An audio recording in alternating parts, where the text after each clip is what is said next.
Welcome back to the this is taking a turn that even I didn't see. Welcome back to the Nobody Asked for This podcast. I believe this is episode number 30-something. I want to say we're in our late 30s. We're pushing 40 over here at the Nobody Asked for This podcast, and I think that is something to celebrate. I hope that everybody has had a you know what? I normally say I hope everyone has had a great week. I think that's not very realistic. To say, like, you've had a great week every week. So I hope you've had a mediocre week. Like, I hope, at the very least, nothing bad happened to you. You know? Maybe nothing great happened, and that's fine. We can always try again for next week. Sometimes it's better to have the weeks where nothing great happens. Because, like, that sounds exhausting. Like, sometimes I look back on a day, a week, a month, a year, and I'm like, you know what? Nothing really happened, but that was a great time to relax, to rest, and relax. Not everything has to be a 10. You know, we'll settle for a 7. Sometimes, settling is not that bad and saves so much energy. But anyway, I hope you are happy with your week. I hope you've made peace with your week. And then maybe next week I'll get back to saying I hope you had a great week. But I just thought, again, I don't really plan for this. I put on my very professional microphone and whatever pops out. And that's what popped out this particular week. But yes, happy Thursday and happy March Day. It is March. Anyone who knows me, maybe not anybody, but like 50% of the people that know me who I've explained this theory to, and 100% of anyone who's ever listened to at least one episode of this podcast would know, because I explain it every episode, that this is the official first day of spring.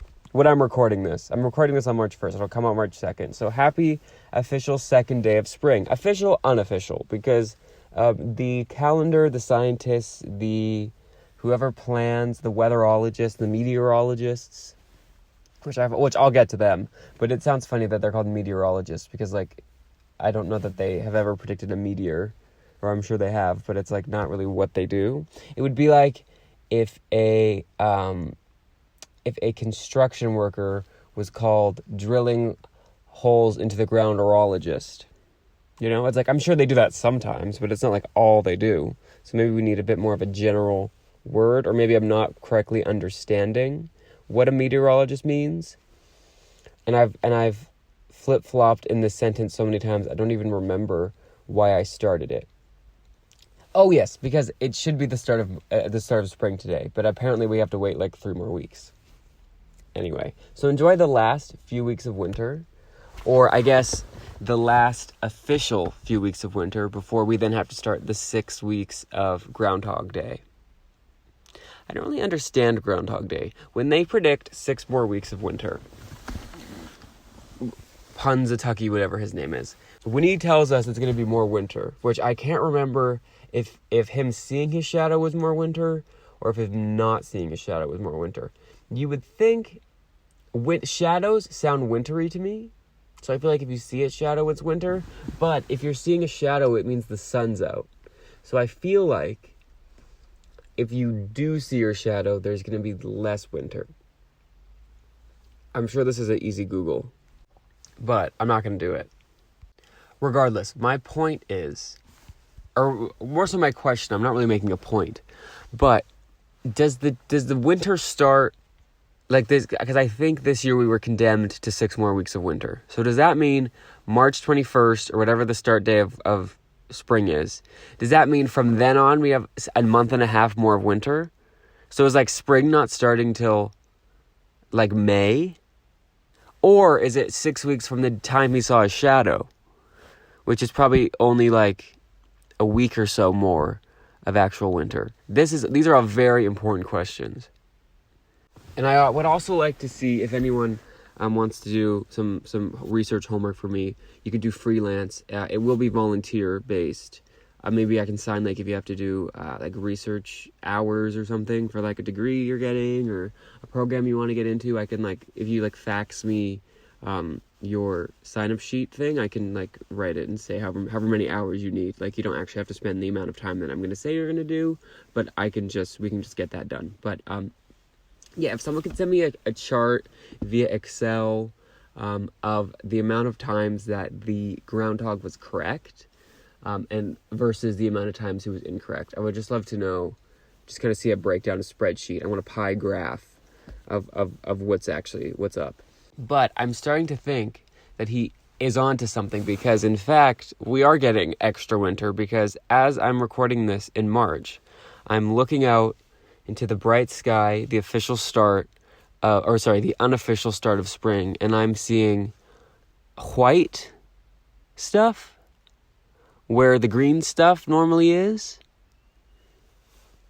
This is not a metaphor for anything. I'm seeing a lot of snow, and that just doesn't make sense to me. And again, as someone, I'm kind of embarrassed. I've been really trying to perpetuate this idea that spring should start March 1st. And I feel like this is really the year that I've really gone hardest for it. You know, I'm promoting it on a platform, aka the thing you're listening to now, aka the thing that nobody is listening to now, so it's really not that embarrassing. But I've been promoting it, and the year that I do, you're telling me we're going to have snow in March? Because snow is a winter thing, and we are technically still in winter, so it's like almost I have to disagree with myself here, which would be so embarrassing, because literally every single podcast, at least 50% of them, if the researcher who's doing the Groundhog Day Excel sheet wants to do a follow-up Excel sheet, like maybe on the same document, just add like a second sheet of the amount of times I've talked about my new seasonal theories, I would appreciate that as well. And like we can add, the hours to your work experience log. But yes, back to yelling at the weather, basically how dare you, Mother Nature, the universe, whoever is in control of the weather, how dare you make me a fool, make me look stupid. I do very well on that on my own. I don't need additional help. So maybe I have to surrender that idea that winter ends March 20th or whatever the hell. So we're all about growth here at the Nobody Asked for This podcast. But yeah, meteorologists, please help me explain how it's snowing in March. That's not how it works. It shouldn't be how it works. And then it's hailing. Also, what is the difference between hail, freezing rain, and snow? That just doesn't make sense to me. Is it the difference between a Slurpee, an ice cube, and ice cream? How does the sky... I understand snow is what is rain up in the clouds, because it's so cold in the air, it freezes. But then how does the snow know to be snow or freezing rain or hail? What is hail? What the hail is it? That I've never understood. I've never even attempted to understand it. I remember when I was in elementary school, we had a meteorologist come in, and I believe it was a local news person. It wasn't the news station that I watched, so I was really unimpressed. Everyone was oh, I've seen you on TV. I'm I've literally never seen you in my life. No offense. I'm sure you're great at your job. And he brought in all these tools, and I was probably 8 years old, and I was we're supposed to be impressed by a bunch of tools that 98% of the time are wrong. If you look at the weather, it was snowing outside, and my computer at the bottom right corner, there's a little tab bar, and it just says what the weather is, the degree, what it is, and it was telling me that it was raining. And I was looking outside and it was snowing, and then it stopped snowing, and then it started telling me that it was snowing, and then it was telling me it was clear skies and it was a blizzard.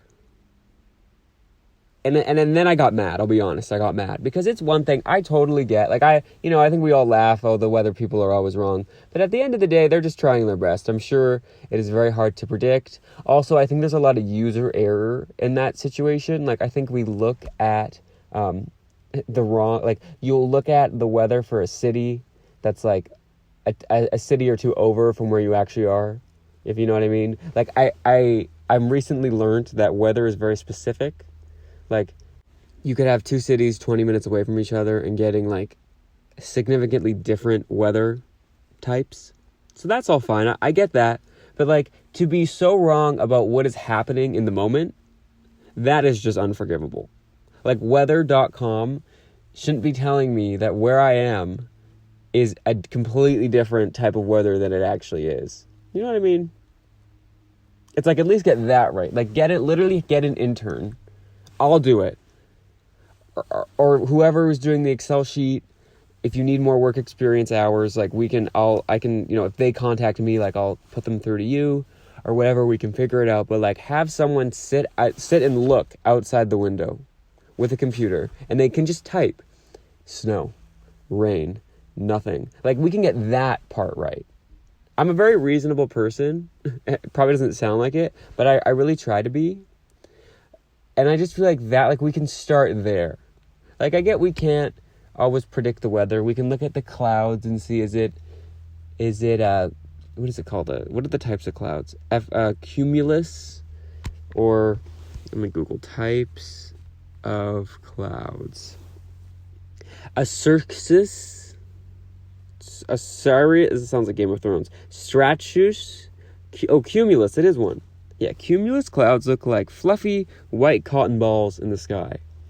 A cirrus clouds are thin, white clouds that cover the whole sky like a veil. You learn something new every day. So yeah, there's 4 different types of clouds. 3 of them start with a C, and the one that doesn't start with a C is stratus, and then the other one is cirrostratus. This is not going well for me. Anyway, there's a lot of different types of clouds. That's all I know for sure. All that did was make me want sriracha, because it sounds like sriracha clouds. Okay, on to the next profession that I have questions about. Bakers. Obviously love your work. Appreciate you. Like, you do what we are all wish we could do, and we all benefit from it. So they're like truly like community. They're civil servants. I have a couple questions though. How come anytime I look up a recipe, which I do once in a while, I go through phases where I'm like, I'm going to be a chef. And I'm more talking to the baking community, so I guess chef wasn't the term. But why is every recipe called like world's best whatever?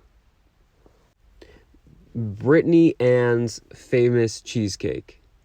My neighbor's favorite. Like, just call it what it is. Like, just be like blueberry muffins. Like, I don't need descriptors of world's best. Because it sounds fraudulent. You know, it sounds like you're lying to me. It's like an elf. When he drinks the coffee, or when she drinks the coffee, and she's like, this tastes terrible. And he's like, no, it's like, it's the world's best cup of coffee. That's what it feels like they're trying to do to me. It feels like they are trying to lie and pretend that they conducted some scientific study in which they have not conducted. Now, if our friend doing the Excel sheet for work experience volunteer hours wants to do a study to see if Abby Lynn's coffee cake really is the best in the world, like, I would be open to that, you know? Like, let's see some facts, okay? This is like those award shows that they claim to be fan voted. Like, can you just release the results? Because it's seeming like you're just giving the award to whoever decided to show up. Or you've found out who won and then told them to show up. But then if you did that, that would mean that you knew who was going to win, like, before the voting technically closed. Because a lot of the times they lie to us and say the voting closed, like, right before the show started. But it's like, then how did, whoever from this random TV show know to be there? It's a little bit sketchy. Bakers, I'll come back to you, but TV producers, like, why do you lie to us? Like, what is the point? Like, because I go back and forth on this, because I watch a lot of reality shows in general, but a lot of TLC, and I just feel like you're lying to us, Like, just show reality. And sometimes I'm like, it's entertainment. Like, if it's a good show, it's a good show. Who cares? But then every once in a while, I'm like, this is psychotic. Like, that you're faking reality and then calling it a reality show. So it's not reality. I don't know. But back to bakers. I think let's just start naming our croissant recipes chocolate croissants, not the most famous, authentic, realist chocolate croissants that you'll ever taste. Like it's a bit much, and that's coming from someone who is a bit much. And I guess I'm signaling out the bakers, but chefs do it too. It'll be like 1 pot, weeknight, easy peasy. Your kids will eat it too. Chili. It's like, well, it could just be chili. Like we could just call it like turkey chili. I'm not against detail. I'm against unnecessary words, because then you go to print out said recipe, and like half of the first page is the title. Has anyone ever accidentally printed out a recipe, but you printed out the comments? I remember one time we printed out like a copycat Olive Garden recipe for something. It was like some like sun-dried tomato pasta thing. It was pretty good. And I clicked print and then kind of forgot about it, and then came back like a half an hour later, and there were like 98 pages in the printer. And I was like, did I accidentally print out my, doctoral thesis, PhD thing? And no, it wasn't that. It was just 2 pages of a recipe and 96 pages of, this recipe was fine. A little bit bland. Could have used salt. Loved it. Hated it. 4 stars. 1 star. 6 stars. And I was like, what the hell happened? And I realized that when I printed said recipe, I didn't print like the print version. You know when you go on a website and you click print, and then it comes up with like more of like a PDF document of something that you can print? I didn't do that. I just printed like the entire website, like with ads and everything. So like in the middle of, somebody named Amy from Delaware talking about how she added half the tomatoes and like doubled the garlic. It's like an ad for like a smoothie company. And I'm like, well, I don't even want this pasta anymore because it is fraught with this experience. I basically sacrificed a tree so I could make a copycat recipe from a not a fast food, a casual dining restaurant. That is good, but it's like, not world's best. And I don't know what that says about me. Please nobody tell Greta this. Like, I think she has enough on her plate. Like, we don't have to worry her with... I forget which causes she champions. Is she climate? She's the climate. Anytime there's, like, any sort of injustice, from, like, me stubbing my toe to me printing, like, 90 unnecessary more pages than had to be to make a dry pasta dish copycat recipe from Olive Garden, which again, love Olive Garden. That's the one profession you will not hear me complaining about, with a couple others in the mix. But yeah, anytime there's something wrong, I'm like, Greta would hate this. And I do it so often that I forget like what her thing is, and I'm pretty sure it's the climate, which, I mean, hey, someone's got to do it. I appreciate it. We're all going to be here for a while, hopefully. We got to make sure the earth is up to speed, which is why I am drinking out of a reusable coffee cup as opposed to the throwaway ones, which I have to say. And you know what? For someone who complains a lot, I don't have a problem with paper straws. I actually quite enjoy them. And I don't know if that is a crazy thing to say. I do like a straw. I don't love the turtle tops at Starbucks. No offense, like, love Starbucks. I love what's inside the cup, but I don't necessarily love the almost toddler-like sippy cup. I like a straw. I don't exactly know why. It just feels like better. Like if you're driving, like you have the straw, your eyes can stay on the road. You don't have to like tilt your head, do a whole thing. I'm sure some people could argue like, okay, then just don't drink coffee while you're driving. That's not going to work for me. So I have to adjust kind of accordingly. But yeah, going back to speaking of seasons. Oh, did I? Yeah, no, we wrapped with the with calling out the bakers for their way too long recipes. I think we closed that. We landed that plane. Okay, on to the next flight. Easter's coming up. And Easter coming up means that the mini eggs are coming out. They're showing up and showing out. Now, I don't know if anyone noticed this, but for whatever reason, mini eggs are becoming a year-round thing, which I like to see. It makes it a lot easier for me because anytime anything's like a limited edition, I buy all of it. I know it's probably like there's like a reason behind it. I should probably seek counseling and we can figure out that reason. But instead of attacking the issue, I'm just going to exploit the symptoms on my podcast that, again, nobody listens to. I understand that. If anyone happens to hear this by accident, like, I know, no one cares. Gotcha. I would say don't comment it, but again, there's no one to listen to it to comment it, so we are all good. But yeah, mini eggs, I've been seeing them year round. They're in cookies, they're in like candy bars.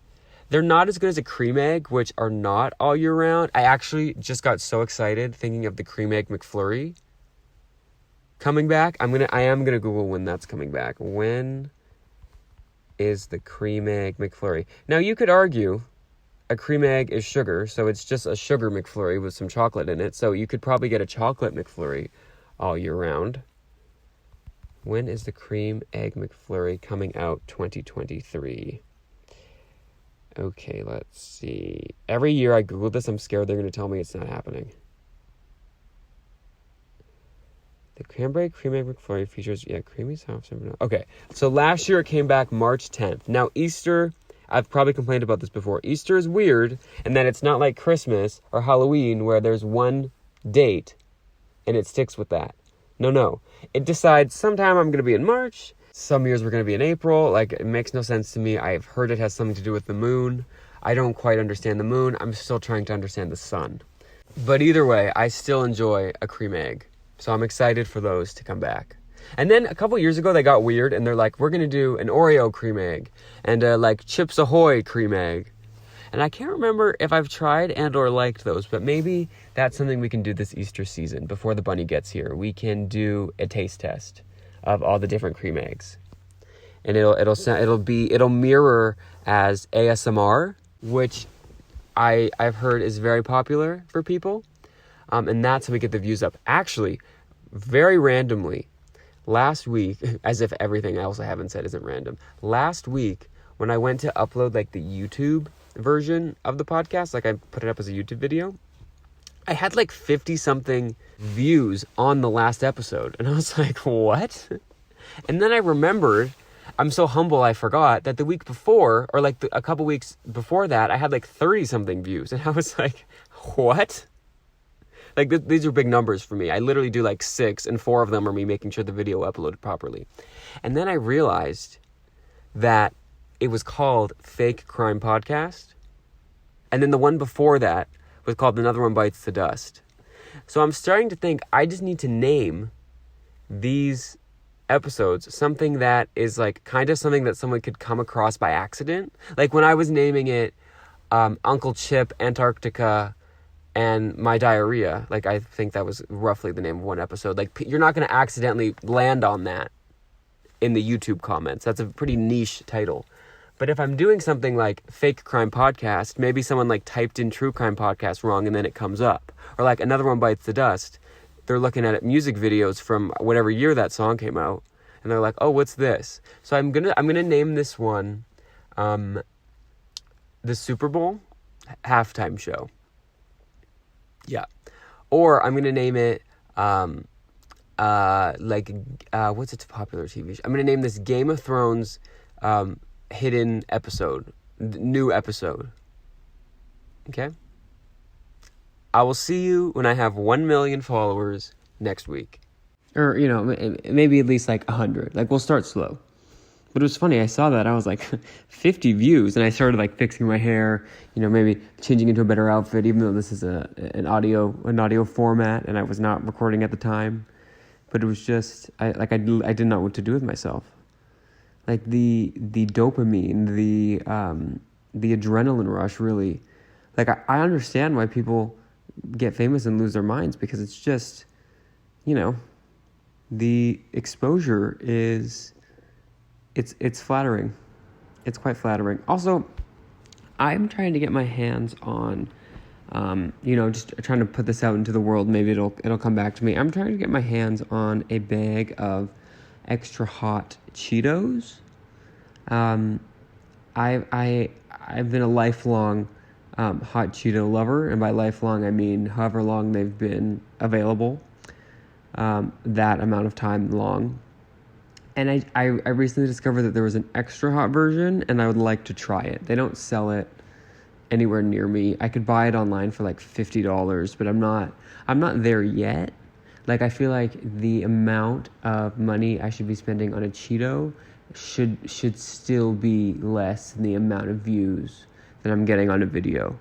Now, luckily, that would mean that I'm not spending any more than $3, until about 2 weeks ago, where I started getting, 30, maybe 50. It was like 56. I was like, what? Anyway, enough for me. Even though if we actually heard enough, there would be no podcast. But yeah, back to Easter being weird.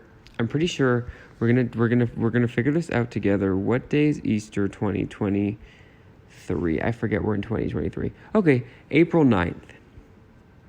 That sounds late. What day was it? But it also sounds early. April. Oh wait, no. I'm trying to Google Easter 2022. Oh, it was April 17th. It's even earlier. That's fun. Did I make it up that it was ever in March? I feel like it was. I'm Googling, is Easter in March? Let's see what's happening. Oh yeah, in 2002. It was March 28th. Can't say I remember that Easter, but oh gosh, there's astronomical Easter, there's Gregorian Easter. Oh my, there's a full moon. Okay, this is extremely confusing. Okay, looks like we're stuck in April. Oh, no, it might be March 31st. Oh, by the way, speaking of February being over, thank goodness it is the month out of all 12 of them in the year that is the shortest, because it is the freaking hardest to spell. Why is there an R after the B? Because we call it, like you would say it, February. Feb-U-Airy. That means that after the B in Feb, you should be putting a U, not an R. febUary? It's not february, it's February. So luckily, this being March 1st, I'll never be further away from having to write out February than we are right now. So let's, acknowledge this and soak this moment in. But at the same time, it's like, why? Why? Also, another thing about February, can someone please explain to me how a leap year, you gain a day? Like, we all walk around saying there's 365 days in a year. Not in a leap year. In a leap year, is there 366? Or is there actually 364? Also, leap sounds like we're skipping something. Why do we add a day? Why do we add February 29th? Also, I used to just think your birthday was affected if you were born on February 29th. Because then, like, your birthday happens, I think it's like every 7 years or whatever. But what do you do if your half birthday falls on February 29th? Or even, like, you were born on 29th. Like, you don't have a month birthday that year? That is, like, top 7 saddest things I've ever heard. Not getting a 12-month birthday, so you have to settle for 11. That's straight from the front page of hell, essentially. Yeah. But, like, I'll never understand what or why a leap year. I'm Googling it. What is a leap year? Let's see, they're going to tell us. If divisible evenly by 4, a Gregorian, here's that word again, year is a leap year with February 29 and 366 days. Yeah, but why? Who decided this? What moron was like, I have an idea. Okay, a leap year, also known as intercalary year. That sounds like a procedure. Oh my gosh, who's that K? Who do we blame? The term leap year probably comes from the fact that a fixed date in the Gregorian calendar, I never thought I would say Gregorian more, calendar normally advances one day of the week from one year to the next, with the day of the week in the 12 months following the leap day from March 1st through February 28th of the following year will advance 2 days due to the extra day, thus leaping over one day in the week. Oh, okay, that actually makes sense to me. That actually makes sense. You know what the worst was? Is when the leap year ordered the calendar as such that you missed having Halloween on a not school night. Like, really, the best days to have a Halloween were, Friday and Saturday, obviously, because you didn't have to go to school the next day. But then when you got a leap year, that made it so you had to, like, 1 year, you were flying high thinking, Halloween's on a Friday, perfect. Obviously, next year, that means it's on a Saturday. But no, it's on a leap year, it's on a Sunday, and you have to go to school the Monday morning. That was brutal. That was maybe top 9 hardest things. The calendar is weird. The calendar is wild. I don't know who arranged this thing.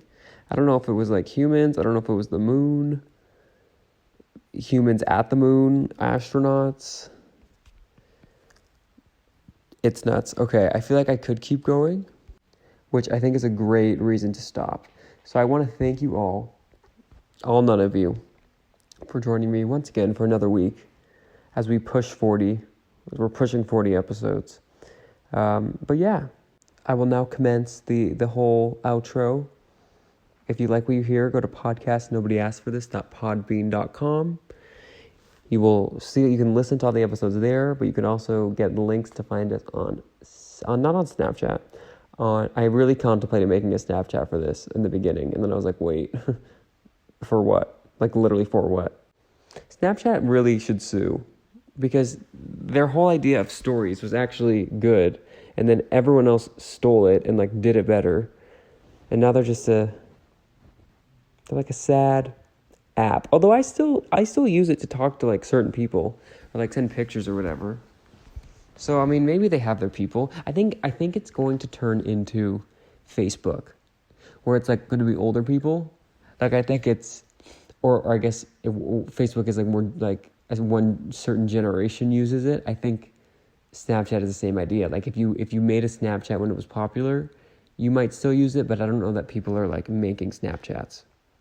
Also, every time I go on there, they're like promoting something else wild. Like they have Snapchat TV, or they're doing basically they do the Find My Friends app in there, where you like see a map of everyone, and I swear no one knows that that's on.